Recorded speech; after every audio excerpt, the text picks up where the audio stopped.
Labour Party is pushing for, like, we are supporting this person for this position. Meanwhile, we have our candidates for other offices. But for this office, this is who we are going for. Is it possible? Is it allowed? Well, yes, they can have a gentleman agreement, but they will not come out in the open to say while in another party when you have not actually merged. It will amount to anti-party to remain in your particular party to campaign for another. But they can have a gentleman agreement. I mean, a gentleman agreement with the entire party, and they go for campaign and they present this. Is it allowed? The way they have their rallies and they support this person who is not in their party. Yeah, prior to election, yes, other parties can say that they are adopting so person for this, because what they normally do in that kind of thing is it's either they now say that their own candidate is withdrawing and they are now supporting so person for so this is allowed.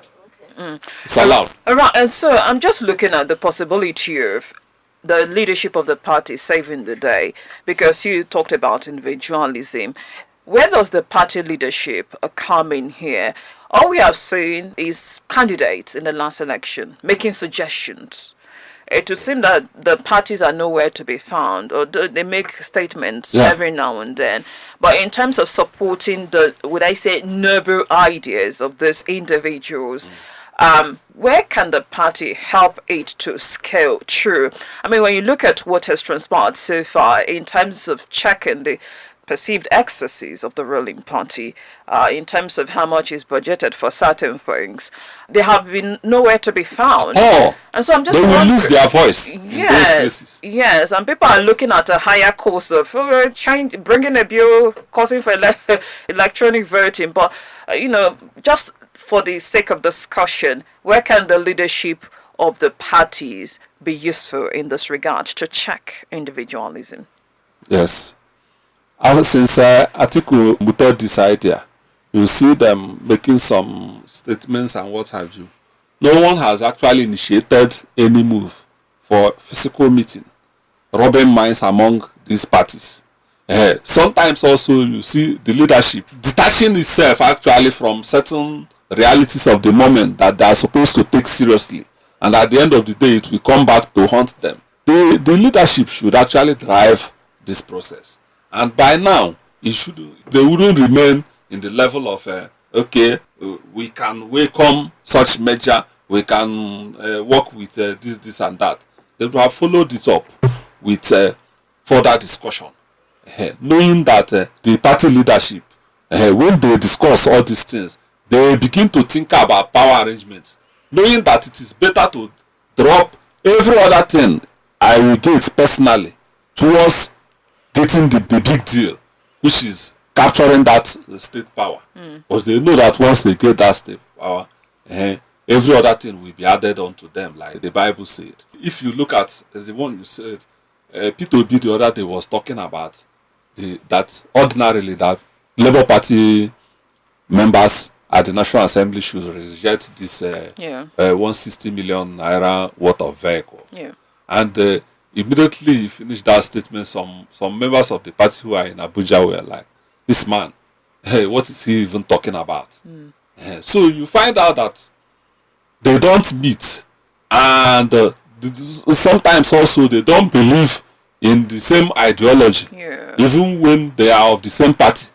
These are the problems that is just hampering the success of all these things. This is where there is a clash of ideology and the question of whether ideology is even there.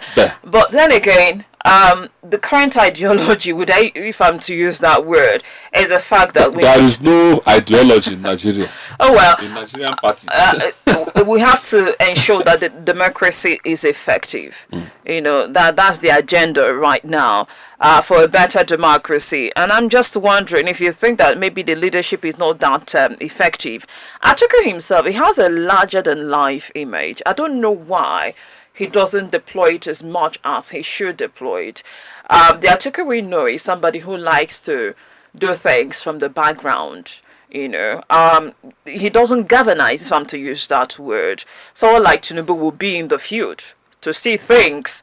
I mean, we saw him during the leadership election of the National Assembly. He went to hotels, according to the report that we heard.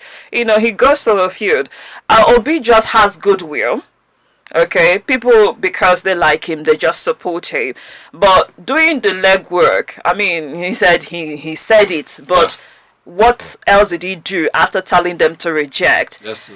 You know, when you look at this attributes, how will it be used, or how will it work against them in terms of saying that this coalition or merger is successful at the end of the day?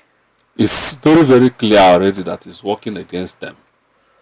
Until you find out that they decide to make move, come together, rub minds, take certain concrete steps and resolutions that will be binding on them.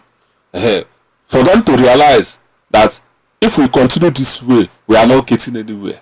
When they talk consistently, you find out that they will get to a certain level where the whole thing will be clearer in their eyes and mindset, and people will be bound to shift ground, make certain concessions if they will actually succeed.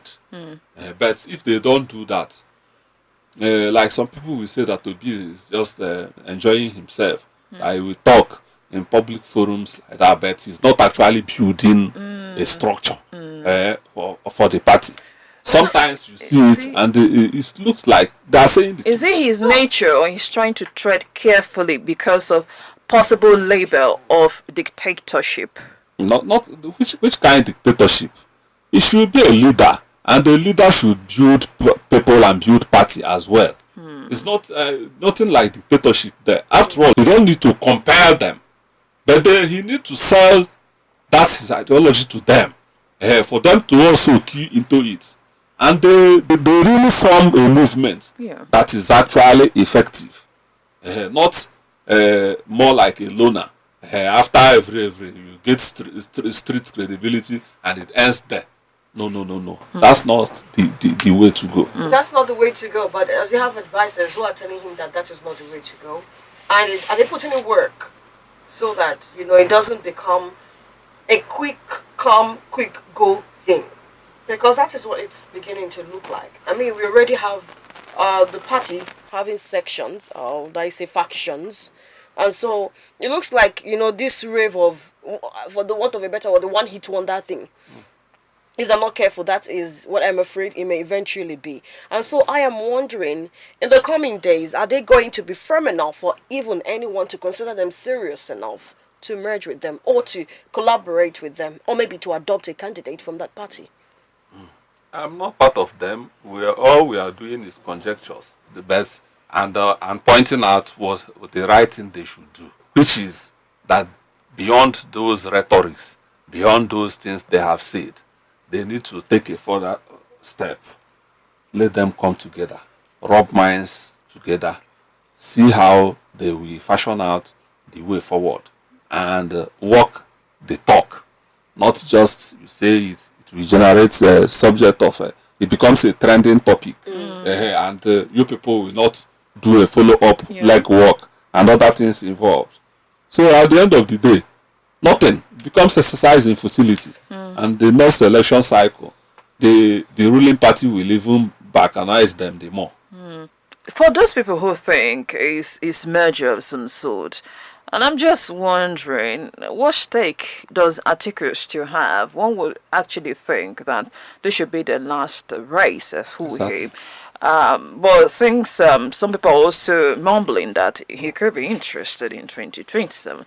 I don't know how feasible it is, and whether, since you talked about individualism, whether the ambition of Obi will still allow that merger at all. How do you see this going? Yeah, if you allow Atiku, he will go again, contest again. Really? And all things being equal also, you don't need anybody to tell you that Obi will also come out. So these are the things that are already going to be their undoing. Who should be making the sacrifice? So somebody should make that sacrifice. Like, number one, Atiku doesn't need, because politicians are incurable optimists. They will always find a way of telling you, Excellency, there is hope, this and that. But by now, the man is supposed to have known, seen the handwriting on the wall that for president of Nigeria, it is already over for you. Go back and build other people. Become a statesman, build other people, and be a party a leader. So, but will he take it? Or some people will still push him, apart from the fact that deep down inside the person is still angling for it. So he only needs people to now come out and say, yeah, we still want you. And after everything, they will come out with the rhetorics. People are compelling me to, they still know that I have something to offer, this and that. Comrade, I'm interested again in this thing with cross-carpeting among politicians. You come to realize that they contest in one party, some of them jump over to the other party. And if I'm not mistaken, this jumping around sort of weakens the parties that they leave. Maybe not in total sense, but you know what they say about a bunch of broomsticks, and then they start to pull out one by one. You see that it doesn't have the strength it used to have. Yes. I am wondering, come the next round of elections, from what we witnessed after the 2023 elections, what is left of these parties? Do you think it's going to, of course, we don't even know how many are going to cross carpet in the next, in the coming years before 2027. So do you think that these opposition parties in question are even still going to be firm enough? I mean, as regards this cross carpeting thing, this wave of switch to this party and your sins are forgiven, it seems to be becoming a real thing. And that's another worry for these political parties, if you ask me. There are some people who cannot stay long outside. Once they are out of government, they are not comfortable, and they can't stay outside for long. So the next thing you see them is just they will jump ship and join the ruling party, and they will call a press conference and give you one reason or the other to justify that. So the thing there is that, yes, between now and the next election, even people that are not outside power now, people that are not outside power, who have not been toppled during election, talking about current people now, the possibility of them defecting. Yes, that is alignment and realignment that, like they used to say. So that one is inevitable, to the extent that between now and the next election, yes, some parties that are still standing may not be there anymore, and some that the ruling party will become stronger with more converts, depleting the other ones. Then the desperate ones also will still go and take one other one, which, like this party, they call it Accord, also is number one in the ballot. You see them using it. Okay, if I must contest, by all means. They just use the party. After contesting, they dump and go their way. So these are the things we see in the system. We'll see how the opposition will be formidable for whatever it is they plan to do. Coalition, merger. I'm sure observers are interested in the final destination and how the person who suggested it will make it happen. Okay, or maybe his supporters will make it happen. I don't know. But at the end of the day, democracy should be the winner of it all. The coming together of opposition, examining Atiku's call for unity. That has been our discussion topic today. We'll return. 99.1 FM. Extra, read all about it. Welcome back. The breakfast diary at 99.1 FM this Wednesday morning. Keeping tabs on developments in and around the country. Let's quickly do a recap. Starting off with the Guardian newspaper this morning, our major talking point. APC warned of democratic cancer as NNPP backs Atiku on merger. APC warned of democratic cancer as NNPP backs Atiku on merger. Other stories here. Workplace crutches will boost efficiency of working mothers. Tinubu tells NDAs. Interesting one there. Chief of Defense dies alive. DHQ clarifies. FG launches 5-year strategy and implementation plan 2023 to 2027 to tackle emerging diseases. Right, on the Sun, major focus for us was Ohaneze Afenifere middle belt forum press for state police. EU supports Nigeria with £30 million to, or euros, beg your pardon,